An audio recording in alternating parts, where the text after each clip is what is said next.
நட்பை தேடும் முறை. ஒருவனது குணம், செய்கை முதலியவற்றை ஆராய்ந்து நட்பு கொள்ளாதவன் முடிவில் துன்பத்தினைத் தானே தேடிக்கொள்வான். கோபுவும் சீனுவும் இணை பிரியாத நண்பர்கள். எங்கு சென்றாலும் இணைந்தே செல்வார்கள்.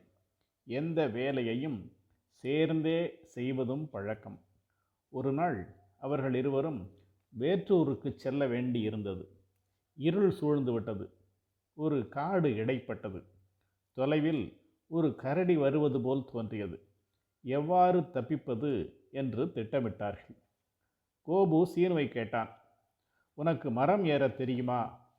சீனு தெரியாது என்று சொன்னான். உடனே கோபு, நான் மரத்தில் ஏறி தப்பித்துக் கொள்கிறேன், நீ ஏதாவது செய் என்று சொல்லி மரத்தில் ஏறிக்கொண்டான்.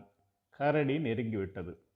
செய்வது அறியாத சீனு உடனே தரையில் படுத்து மூச்சை அடக்கி ஆடாமல் அசையாமல் இருந்தான். கரடி அவனை சுற்றி சுற்றி வந்து மோப்பம் பிடித்தது. உயிர் போயிற்று என்று சீனு இருந்தான்.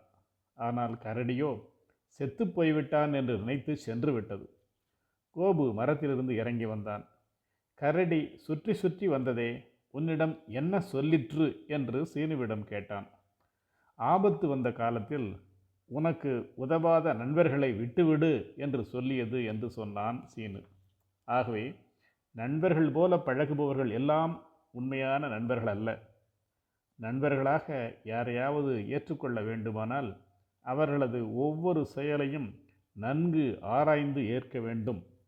நட்பு ஆராய்தல் எனும் அதிகாரத்தில் ஆய்ந்து ஆய்ந்து கொள்ளாதான் கேண்மை கடைமுறை தான்சாம் துயரம் தரும் என வள்ளுவர் எழுதியுள்ளார்.